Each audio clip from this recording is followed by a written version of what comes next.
Hello everyone, video start करने से पहले छोटा सा इंस्ट्रक्शन। एसएससी जेईई के लिए बेस्ट बुक्स और टेस्ट सीरीज का लिंक मैंने डिस्क्रिप्शन में डाला हुआ है, उसे देखना ना भूलें। Now let's start the video. Now अब हम क्या बात करने वाले थे, आपका टाइप्स ऑफ सेमीकंडक्टर्स।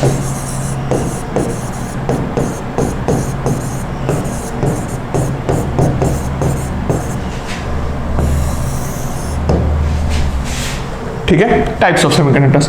तो टाइप्स ऑफ सेमीकंडक्टर्स में फर्स्ट टाइप जो हमारा होने वाला है that is intrinsic semiconductors. Intrinsic semiconductors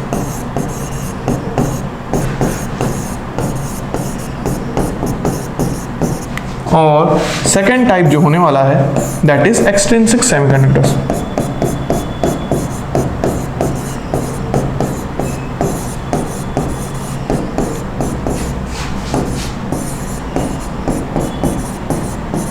ठीक है, अब एक और चीज यहां पे लिख सकते हो, इंट्रिंसिक मतलब क्या, प्योर सेमीकंडक्टर भी बोलते हैं इन्हें। तो यहां पे क्या लिख सकते हो, प्योर।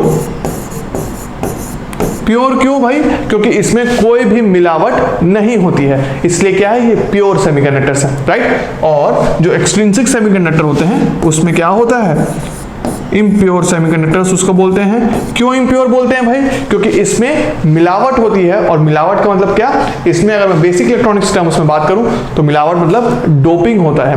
तो डोपिंग हो रहा है या मिलावट हो रही है, इसलिए इसे क्या बोलते हैं, एक्सट्रिंसिक सेमीकंडक्टर्स बोल रहे हैं। अब आप कंफ्यूज कर सकते हैं कि भाई अभी तो चलो याद हो गया मेरे को कि इंट्रिंसिक मतलब प्योर, एक्सट्रिंसिक मतलब इम्प्योर। अगर बाद में अगर आपसे एक दो महीने बाद पूछा है तो आपको कंफ्यूजन होगा कि भाई इंट्रिंसिक था कि एक्सट्रिंसिक, किसमें मिलावट हो रही थी। तो आप एक चीज कर सकते हो कि इसको याद कर सकते हो, एक्स। एक्स मतलब क्या होता है, एक्सटर्नल। ठीक है, एक्सटर्नल। और एक्सटर्नल मतलब क्या, अगर आपका कुछ एक्सटर्नल इंप्योरिटीज डाली जा रही है, तो इंप्योरिटीज डाली जा रही है तो आपको याद आ जाएगा कि X से मुझे याद रखना है कि एक्सट्रिंसिक सेमीकंडक्टर्स में एक्सटर्नल इंप्योरिटीज डाली जा रही थी, इसलिए इसे क्या बोलते हैं, इम्प्योर सेमीकंडक्टर्स बोलते हैं, राइट। तो ये चीज हो गया, सेमीकंडक्टर्स कितने टाइप के होते हैं, इंट्रिंसिक सेमीकंडक्टर्स और एक्सट्रिंसिक सेमीकंडक्टर्स। अब दोनों सेमीकंडक्टर्स के बारे में हम एक एक करके समझते हैं कि कौन सा सेमीकंडक्टर्स कैसा होता है। तो फर्स्ट पॉइंट अभी आज के लेक्चर में हम समझेंगे इंट्रिंसिक सेमीकंडक्टर्स के बारे में, और नेक्स्ट लेक्चर में देखेंगे हम एक्सट्रिंसिक सेमीकंडक्टर्स के बारे में। तो first will be our intrinsic semiconductors.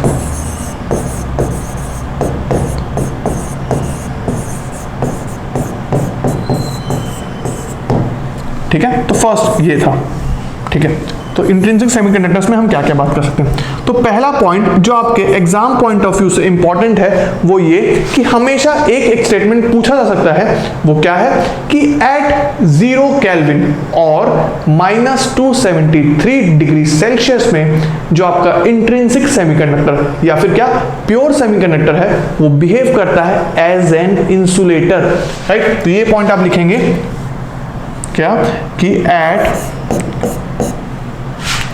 0 kelvin और -273 degree Celsius, -273 degree Celsius intrinsic semiconductor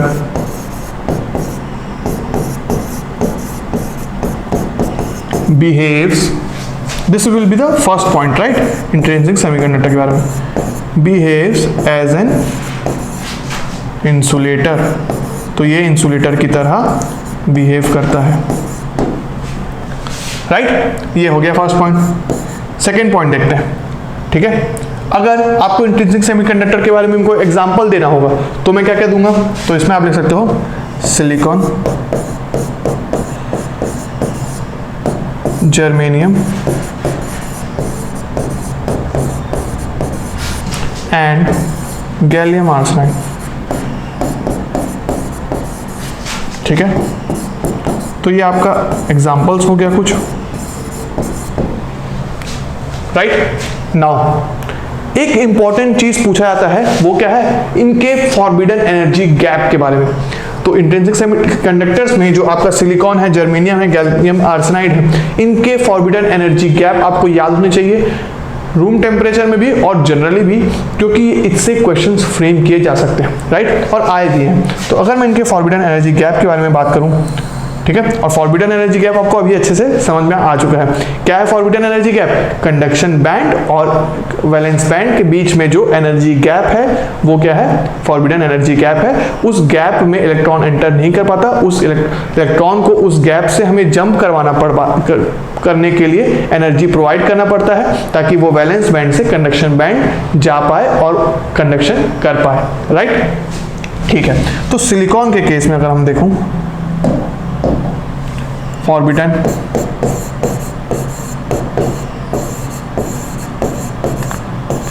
energy क्या इन केस ऑफ सिलिकॉन?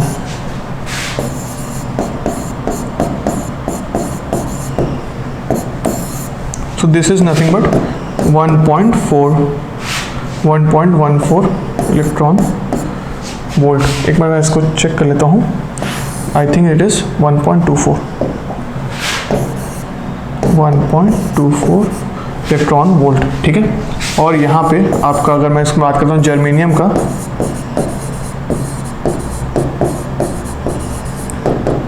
तो ये आ जाता है आपका 0.785 इलेक्ट्रॉन वोल्ट, ठीक है। और अगर मैं गैलियम आर्सेनाइड का बात करूं,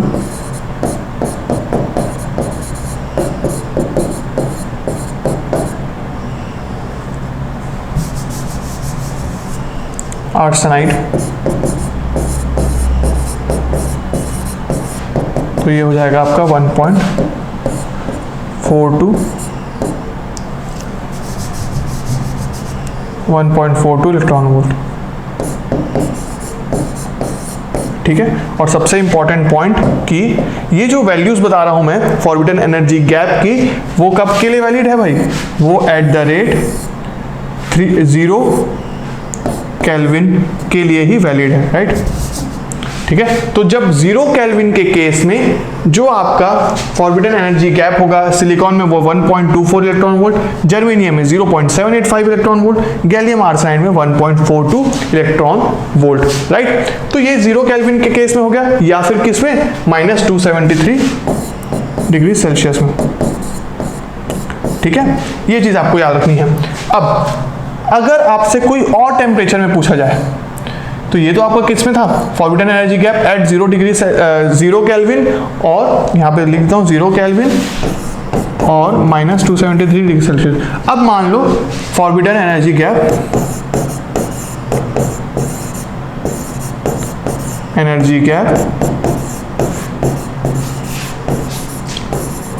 एट T टेम्परेचर पूछा है। T टेम्परेचर मतलब कि क्या? T kelvin. हमेशा याद रखो कि सेमीकंडक्टर में कभी भी टेम्परेचर को मेजर या टेम्परेचर की बात की जाए तो वो केल्विन में होगी, क्लियर है? वो हमेशा केल्विन में होगी, सेल्सियस में नहीं होगी।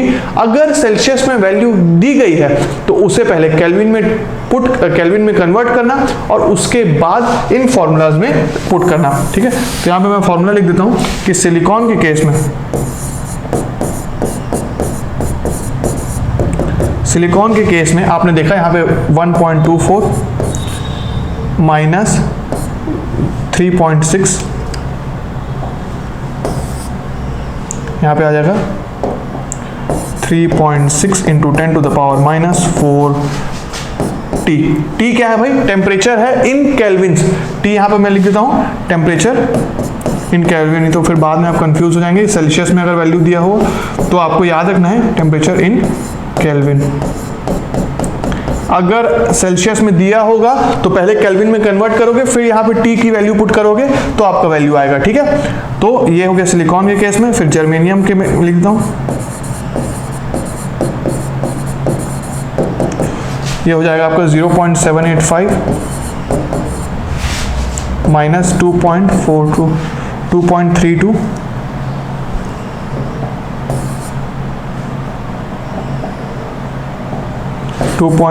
Into 10 to the power -4 T, ठीक है। तो ये चीज आपको याद रखनी थी। Now forbidden energy gap in 0 kelvin या -273 डिग्री सेल्सियस में देख लिया हमने इंट्रिंसिक सेमीकंडक्टर्स के एग्जांपल्स के बारे में, ठीक है। फिर हमने बात किया forbidden energy gap at T temperature, मतलब किसी और टेम्परेचर में अगर पूछा जाए तो आपको क्या करना है। अब एग्जाम में एक और चीज पूछा जाता है, forbidden energy gap at room temperature. Room temperature मतलब क्या, 27 डिग्री सेल्सियस या 300 केल्विन, राइट। तो उसमें अगर आप देख रहे हो फॉरबिडन एनर्जी गैप, यहां पे मैं लिखता हूं forbidden energy gap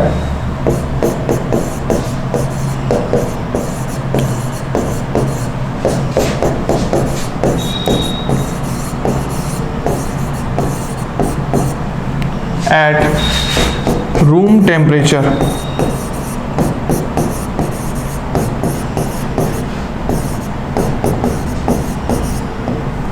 room temperature जो रूम टेम्परेचर क्या होगा, ठीक है। तो यहाँ पे रूम टेम्परेचर में आप लिखो 273 डिग्री केल्विन और 300 केल्विन, और ये हो जाएगा आपका 300 केल्विन और 27 डिग्री सेल्सियस, 27 डिग्री सेल्सियस और 300 केल्विन, ठीक है। ये 300 केल्विन में अगर आपको लिखना होगा तो अगर यहाँ पे आप 300 केल्विन की वैल्यू पुट करो, यहाँ पे टी की जगह 300 की वैल्यू पुट करोगे तो आपका सिलिकॉन की वैल्यू आएगी, सिलिकॉन के केस में फॉरबिडन एनर्जी गैप जो आएगा 1.14 इलेक्ट्रॉन वोल्ट होगा। और जनरली हम इसलिए कभी कभार आप देखना हर जगह मेंशन होता है सिलिकॉन की फॉरबिडन एनर्जी गैप किस में होती है, 1.14 इलेक्ट्रॉन वोल्ट में। और वो किस लिए होती है, क्योंकि हम रूम टेम्परेचर के बारे में बात करते रहते हैं। और अगर इसलिए देखना जरूर कि रूम टेम्परेचर के बारे में बोल रहा है कि किसमें, 0 केल्विन में बोल रहा है। तो ये चीजें आपको हमेशा नोट करते रहना एग्जाम में कि किस टेम्परेचर में बात की जा रही है, राइट। नाउ ये हो गया 1.14 electron volt. And next is germanium. उसमें अगर आप देखो तो वो आपका 0.67 इलेक्ट्रॉन वोल्ट आएगा, ठीक है। यहाँ पे आप टी की जगह 300 पुट कर दो तो 0.785 माइनस 2.32 इंटू 10⁻⁴ करोगे तो 0.67 नियरली इसके इक्वल आ जाएगा, राइट। तो ये चीजें आपको ध्यान रखनी है दोनों, ये इंपॉर्टेंट है और ये इंपॉर्टेंट है, और ये एनर्जी गैप्स के वैल्यूज इंपॉर्टेंट है, राइट। तो इंट्रिंसिक सेमीकंडक्टर्स में हमने इसके बारे में भी बात कर लिया। नाउ अब क्या बात कर सकते हैं, एक इंपॉर्टेंट रिलेशनशिप। क्या इंपॉर्टेंट रिलेशनशिप भाई, कि अगर आप देखो इसका, देखो अभी जो मैं लिख देता हूं पहले आपको यहाँ पे इंट्रिंसिक, अगर आपको मैं यहाँ पे लिखता हूँ नेक्स्ट पॉइंट। अभी तक हमने 3 पॉइंट डिस्कस कर लिए इंट्रिंसिक सेमीकंडक्टर्स में। अगर मैं उसको रिकॉल करवाऊँ आपको तो देखो पहला था फॉरबिडन एनर्जी गैप, पहला आपको यहाँ से टाइप्स ऑफ सेमीकंडक्टर में इंट्रिंसिक हमने डिस्कस किया। यहाँ पे इंट्रिंसिक सेमीकंडक्टर्स, उसमें सबसे पहले डिस्कस किया at 0 kelvin intrinsic semiconductor behaves an insulator, second था उसके एग्जांपल्स। फिर थर्ड पॉइंट में हमने उसके बारे में डिस्कस किया कि उस एग्जांपल्स का एनर्जी गैप्स कितना कितना होगा। अब मैं फोर्थ पॉइंट के बारे में जाने वाला हूँ, जो कि क्या होगा, मास एक्शन लॉ, जो हम पढ़ेंगे बाद में, उसके लिए इंपॉर्टेंट होने वाला है, right. Law of mass action. तो उसके लिए मैं एक फोर्थ पॉइंट लिखता हूं कि अगर n is what, n is number of electrons, ठीक है। किसी भी सेमीकंडक्टर्स में नंबर ऑफ इलेक्ट्रॉन्स को अगर मैं n से डिनोट कर रहा हूं और p को नंबर ऑफ होल्स से डिनोट, नंबर ऑफ होल्स को मैं p से डिनोट कर रहा हूं, राइट। और ni जो है ये क्या है, intrinsic semiconductor, intrinsic semiconductor concentration, intrinsic semiconductor का कॉन्सेंट्रेशन अगर ये है, ठीक है। तो n क्या है, नंबर ऑफ इलेक्ट्रॉन्स, p क्या है, नंबर ऑफ होल्स, ni क्या है, n सब्सक्रिप्ट i क्या है, इंट्रिंसिक सेमीकंडक्टर कॉन्सेंट्रेशन, इसको हम ईटा से भी डिनोट करते हैं, एन को ईटा भी बोलते हैं, जैसे ये इसका जो साइन है ईटा आई, ठीक है। तो ये क्या हो गया, इंट्रिंसिक सेमीकंडक्टर कॉन्सेंट्रेशन। और ये तीनों चीज इन case of intrinsic semiconductors equal होती है। मतलब कि क्या, कि नंबर ऑफ इलेक्ट्रॉन्स जो होगा वो इक्वल होगा नंबर ऑफ होल्स से, और वो इक्वल होगा इंट्रिंसिक सेमीकंडक्टर कॉन्सेंट्रेशन से। तो ये चीज आपको याद करनी है in case of intrinsic semiconductors.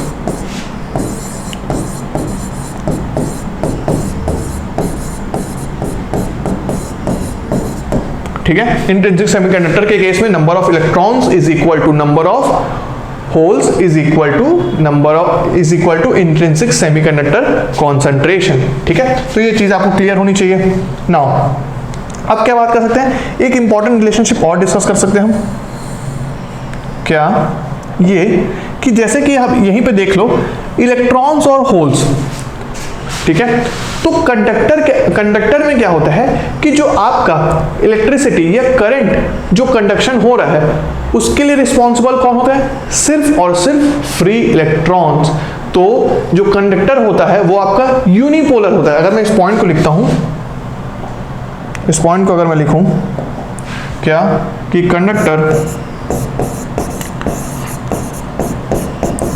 Conductor is unipolar. Why unipolar भाई, क्योंकि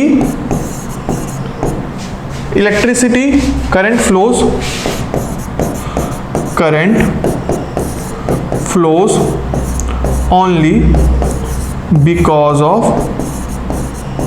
only because of electrons, ठीक है, ओनली बिकॉज ऑफ इलेक्ट्रॉन्स। इसलिए कंडक्टर को हम क्या बोलते हैं, यूनिपोलर बोलते हैं। पर आपका जो insulator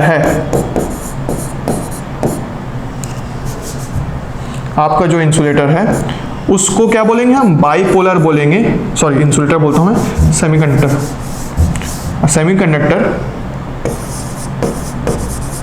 semiconductor is bipolar. Why bipolar? Because the flow of current is because of both electrons and holes. तो यहाँ पे जो करंट फ्लो हो रहा है उसके लिए कौन रिस्पॉन्सिबल है, दोनों के दोनों, इलेक्ट्रॉन्स और होल्स दोनों रिस्पॉन्सिबल हैं। इसलिए हम सेमीकंडक्टर को क्या बोल रहे हैं, बाइपोलर बोल रहे हैं। ठीक है, तो bipolar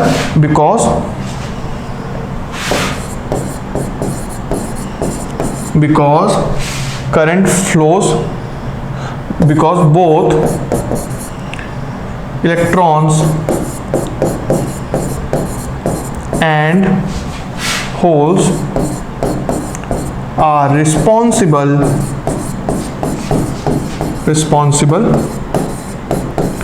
for flow of current।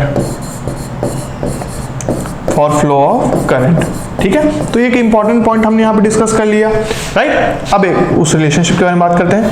देखो यहां पे एक और रिलेशनशिप डिस्कस करता हूं मैं, जो आपका एग्जाम पॉइंट ऑफ व्यू से इंपॉर्टेंट है। तो यहां पे आपको पता होना चाहिए कि अगर ईटा आई वो क्या है, इंट्रिंसिक सेमीकंडक्टर कॉन्सेंट्रेशन है, इंट्रिंसिक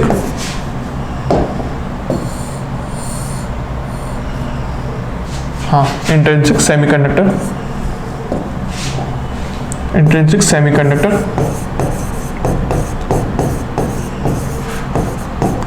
कॉन्सेंट्रेशन है,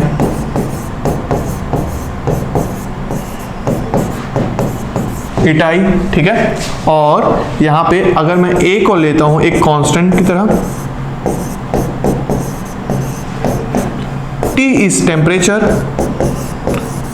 किसमें भाई, केल्विन में, हमेशा याद रहे। ठीक है, टेम्परेचर हमेशा सेमीकंडक्टर्स में इन केल्विन होगा, इन केल्विन, राइट। और के जो है वो हमारा बोल्ट्जमैन कांस्टेंट है, बोल्ट्जमैन कांस्टेंट, राइट। और EGO ये क्या है, energy gap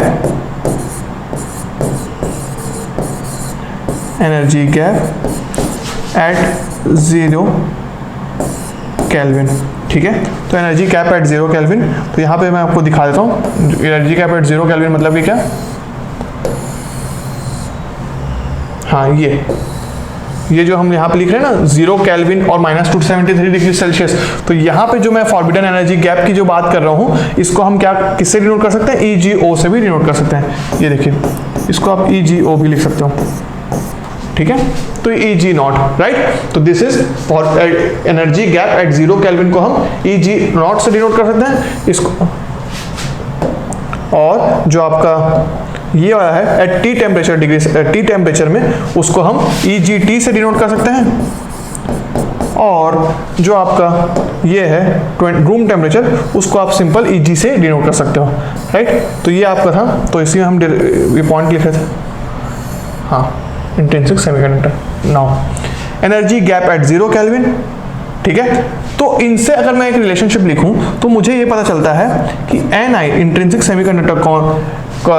semiconductor concentration is equal to A, ठीक है, TQ, ठीक है, e to the power -EG0 KT, ठीक है, ये e to the power -EG0 KT। आपको क्लियर है, या फिर मैं इसको नीचे लिख देता हूँ थोड़ा, तो इसके ऊपर के साथ हो जाएगा ये। तो यहाँ पे इसको मैं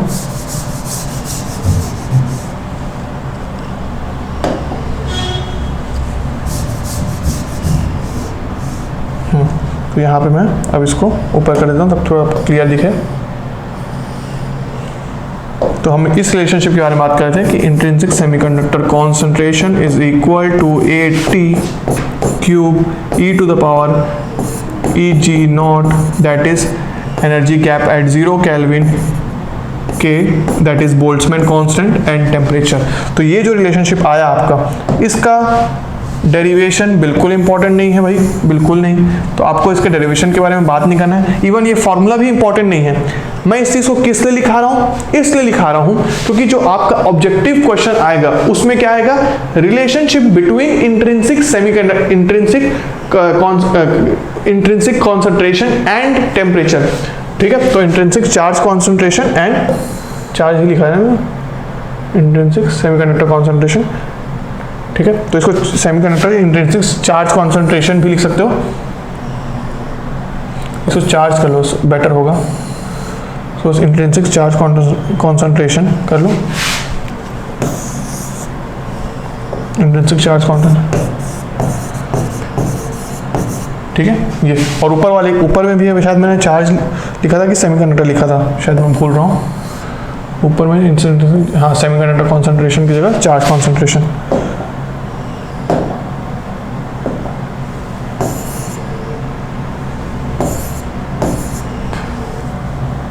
इंट्रिंसिक चार्ज कॉन्सेंट्रेशन,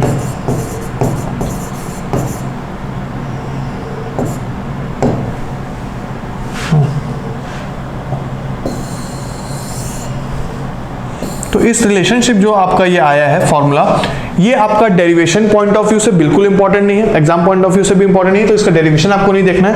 आपको एक चीज जो इंपॉर्टेंट याद रखनी है वो है कि यहाँ पे मैं देख पा रहा हूँ इंट्रिंसिक चार्ज कॉन्सेंट्रेशन जो है Ni, वो डायरेक्टली प्रोपोर्शनल है T क्यूब से, है कि नहीं, Ni square is directly proportional to T cube. या तो फिर मैं क्या देख सकता हूँ कि Ni is directly proportional to T cube का रूट, ठीक है। तो यहाँ पर इसमें कैसे लिख सकता हूँ, यहाँ से लिख सकता हूँ मैं Ni is directly proportional to T cube का अंडर रूट, तो वहाँ से क्या आया, ये आ गया, ठीक है। तो इसके कारण ये जो रिलेशनशिप है ये एग्जाम में आता है कि इंट्रिंसिक चार्ज कॉन्सेंट्रेशन और टेम्परेचर का रिलेशनशिप क्या है। तो ये आपको पता होना चाहिए कि इंट्रिंसिक चार्ज कॉन्सेंट्रेशन या temperature is, that is intrinsic charge concentration is directly proportional to temperature का T to the power 3/2, right, ये चीज आपको याद रखनी है। अब यहां से एक और पॉइंट मैं बोल सकता हूं क्या, कि अगर मान लो यहां पे मैं लिखता हूं, देखो जिस कॉन्सेप्ट से हमने इस लेक्चर को स्टार्ट किया था उसी कॉन्सेप्ट में एंड कर रहा हूं, क्या कि इंट्रिंसिक चार्ज कॉन्सेंट्रेशन और टेम्परेचर का जो ये रिलेशनशिप आया उससे अगर मैं ये बोलूं कि अगर मैं टेम्परेचर को बढ़ा रहा हूं, मतलब कि क्या, यहां पे मैं टेम्परेचर की वैल्यू को बढ़ाता हूं, टेम्परेचर की वैल्यू बढ़ाने से होगा क्या कि इंट्रिंसिक चार्ज कॉन्सेंट्रेशन भी बढ़ेगा, है कि नहीं भाई, क्योंकि डायरेक्टली प्रोपोर्शनल है। अगर इंट्रिंसिक चार्ज कॉन्सेंट्रेशन बढ़ रहा है, इसका मतलब कि क्या, चार्ज के कॉन्सेंट्रेशन बढ़ रहे हैं, है ना, चार्ज कॉन्सेंट्रेशन बढ़ रहे हैं, इसका मतलब कि क्या, कंडक्टिविटी बढ़ेगी, उसका मतलब कि क्या, रेसिस्टिविटी कम होगी। मतलब कि अगर मैं टेम्परेचर को बढ़ाता हूं तो सेमीकंडक्टर में रेसिस्टिविटी कम हो रही है, और रेसिस्टिविटी कम किसकी होती है, कंडक्टर की। इसका मतलब सेमीकंडक्टर किसकी प्रॉपर्टी अपना रहा है, कंडक्टर की प्रॉपर्टी अपना रहा है, और इसका मतलब क्या, semiconductor will start behaving as a conductor. तो मैं इस पॉइंट को लिख सकता हूं कि on increasing the temperature,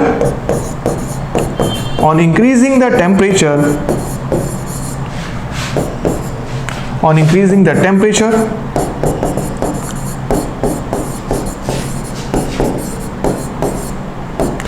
semiconductor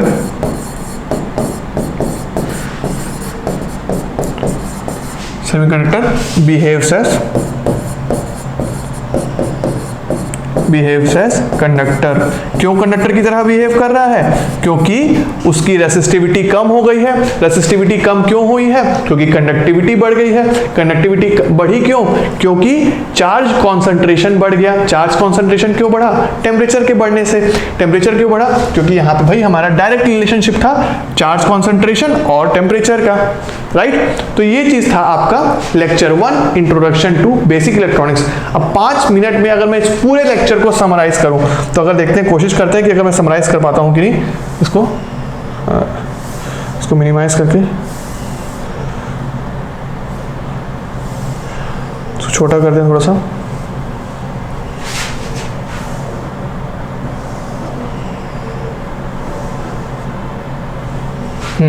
तो यहां से अगर मैं देख रहा हूं क्या क्या चीज हमने पढ़ा, देखते हैं।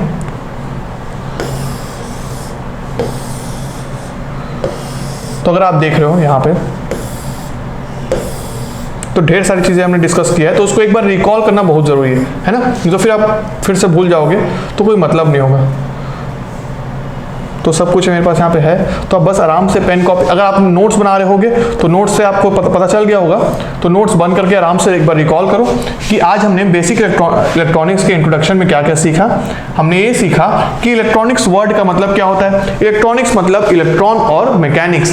इलेक्ट्रॉन मतलब कि चार्ज, मैकेनिक्स मतलब इलेक्ट्रॉन के मूवमेंट, कॉन्सेंट्रेशन, बिहेवियर और डायरेक्शन के बारे में जो हम डिस्कस करेंगे उसको हम क्या बोलेंगे, मैकेनिक्स बोलेंगे। Electron plus mechanics is electronics, right. Electronic engineering का हमारे रियल लाइफ में क्या क्या इंपॉर्टेंस है उसके बारे में भी हमने डिटेल डिस्कशन किया कि कैसे हम LED, fan regulators, TV, mobile, हर जगह हम क्या देख रहे हैं, इलेक्ट्रॉनिक इंजीनियरिंग का एडवांसमेंट देख रहे हैं। और इस इलेक्ट्रॉनिक इंजीनियरिंग का एडवांसमेंट किसके कारण हो रहा है, सेमीकंडक्टर्स के कारण हो रहा है, ठीक है। तो उसमें हमने क्या डिस्कस किया, सबसे पहले क्लासिफिकेशन ऑफ मटेरियल्स, जिसमें हमने बात की कंडक्टर्स, इंसुलेटर्स एंड सेमीकंडक्टर्स के बारे में, राइट। तो सेमीकंडक्टर्स में हमने क्या क्या देखा, ये तीनों क्लासिफिकेशन हम किसके रूप में कर पाए, उनके रेसिस्टिविटी और फॉरबिडन एनर्जी गैप में हमने प्राइमरीली फोकस किया, ठीक है। तो resistivity of insulator was very high, conductor was low, और सेमीकंडक्टर क्या था कि उसकी रेसिस्टिविटी ग्रेटर देन कंडक्टर थे बट लेस देन इंसुलेटर थी, है कि नहीं, राइट। फॉरबिडन एनर्जी गैप के बारे में बात किया। Forbidden energy gap in case of insulator क्या था, 5 इलेक्ट्रॉन वोल्ट से ज्यादा, ठीक है। कंडक्टर के केस में क्या था, 0 इलेक्ट्रॉन वोल्ट था। क्यों था भाई, क्योंकि कंडक्शन बैंड और वैलेंस बैंड आपका ओवरलैप कर रहे थे। और फॉरबिडन एनर्जी गैप के बारे में भी हमने डिटेल डिस्कशन किया कि फॉरबिडन एनर्जी गैप होता क्या है। क्या होता है कि भाई जो वैलेंस इलेक्ट्रॉन्स थे वैलेंस शेल में, उनको एनर्जी प्रोवाइड की हमने ताकि वो वैलेंस बैंड से कंडक्शन बैंड में जाए, और जो ये गैप है दोनों कंडक्शन बैंड और वैलेंस बैंड का, वो क्या था, फॉरबिडन एनर्जी गैप था, राइट। और सेमीकंडक्टर का फॉरबिडन एनर्जी गैप क्या था, नियरली 1 इलेक्ट्रॉन वोल्ट था, राइट। इलेक्ट्रॉन वोल्ट कहां से आया, electron volt is nothing but energy था। एनर्जी का एक टर्म है, ऐसा यूनिट है, तो एनर्जी का SI यूनिट क्या, SI यूनिट है इलेक्ट्रॉन वोल्ट, और energy was equal to charge into potential. Charge का हो गया इलेक्ट्रॉन और वोल्ट का पोटेंशियल का आ गया वोल्ट, तो आ गया इलेक्ट्रॉन वोल्ट, राइट। और फिर हमने इलेक्ट्रॉन वोल्ट और जूल्स का भी रिलेशनशिप देख लिया, ठीक है। नाउ उसके बाद हम कहाँ गए, यहाँ पे अगर मैं देखूं तो ये आपका रिलेशनशिप डिस्कस किया था हमने, और हम ये भी मैंने बताया था कि सेमीकंडक्टर्स को हम किस लिए यूज करते हैं, क्योंकि हम उसमें बेटर कंट्रोल कर पाते हैं। कंट्रोल करने से क्या होगा कि इलेक्ट्रॉन्स के फ्लो को अगर आप कंट्रोल कर पा रहे हो तो उसके प्रॉपर्टीज को भी, उस मटेरियल के प्रॉपर्टीज को भी चेंज कर पा रहे हो। प्रॉपर्टीज को चेंज करने से हम डिफरेंट टाइप ऑफ मटेरियल्स बना पा रहे हैं, और इसी तरीके से इलेक्ट्रॉनिक डिवाइसेस का एडवांसमेंट हो रहा है, राइट। तो यहाँ पे हमने इलेक्ट्रॉन्स इंसुलेटर्स के बारे में बात किया, कंडक्शन बैंड के बारे में बात किया, ठीक है। और यहाँ पे आपका आ गया कंडक्टर्स, ठीक है, कंडक्टर्स का एग्जांपल देख लिया। फिर ये आपका कंडक्शन बैंड था, राइट। और ये आपका आ गया सेमीकंडक्टर्स। सेमीकंडक्टर्स में भी हमने डिटेल डिस्कशन किया था लाइन से, तो ये आपका मैं तीनों का एक बार क्लियरली लिख दिया था कि रेसिस्टिविटी कंडक्टर का, सेमीकंडक्टर्स का, और वैलेंस बैंड और कंडक्शन बैंड कैसे होते हैं। फिर टाइप्स ऑफ सेमीकंडक्टर्स गए, जिसमें हमने इंट्रिंसिक मतलब कि प्योर, एक्सट्रिंसिक मतलब इम्प्योर सेमीकंडक्टर्स के बारे में बात किया। और अभी इस लेक्चर में फिलहाल हमने इंट्रिंसिक सेमीकंडक्टर्स को थोड़ा सा डिटेल डिस्कशन किया, उसके प्रॉपर्टीज के बारे में बात किया, उसके जो एग्जाम्पल्स थे इंट्रिंसिक सेमीकंडक्टर्स के, सिलिकॉन, जर्मेनियम और गैलियम आर्सेनाइड के फॉरबिडन एनर्जी गैप की वैल्यूज के ऊपर डिस्कशन किया, राइट। और फिर हमने एक दो तीन इंपॉर्टेंट फॉर्मूलाज देखे। एक तो ये कि number of electrons is equal to number of holes is equal to intrinsic charge concentration in case of intrinsic semiconductors. और आपका जो कंडक्टर यूनिपोलर होता है, सेमीकंडक्टर बाइपोलर होता है। और नेक्स्ट थिंग लास्ट जो था हमारा इंट्रिंसिक चार्ज कॉन्सेंट्रेशन और टेम्परेचर के बीच का रिलेशनशिप हमने मेन डिस्कस किया। तो ये यहां तक था आपका फर्स्ट लेक्चर, जो कि है introduction to basic electronics. I hope आपको सारे जो फंडामेंटल्स थे वो आपको समझ में आए होंगे। जो इस लेक्चर को देख लिया और वो अच्छे से नोट्स प्रिपेयर कर लिया, तो आपके आने वाले लेक्चर्स काफी हद तक इंटरेस्टिंग और भी ज्यादा इजी हो जाएंगे, ठीक है। क्योंकि यहाँ पे मैंने ये जो फॉरबिडन एनर्जी गैप कोई अगर नया सुनेगा सेकंड थर्ड लेक्चर से, तो वो कंफ्यूज हो जाएगा कि भाई ये क्या बात हो रहा है, वैलेंस बैंड क्या है, कंडक्शन बैंड क्या है। तो ये बहुत ही इजी और बेसिक सा लेक्चर था। Thank you everyone for watching this video till the end. Please like this video and share it with your friends. And if you are new to this channel, subscribe to our YouTube channel and don't forget to hit the bell icon to get the latest updates. SSC JEE के लिए best books और test series का link मैंने description में दे दिया है, और अगर आप हमारा टेलीग्राम चैनल ज्वाइन करना चाहते हैं तो उसका लिंक भी मैंने डिस्क्रिप्शन में और फर्स्ट कमेंट में दे दिया है। तो मिलते हैं नेक्स्ट वीडियो में, तब तक के लिए हैव अ गुड डे, सी या।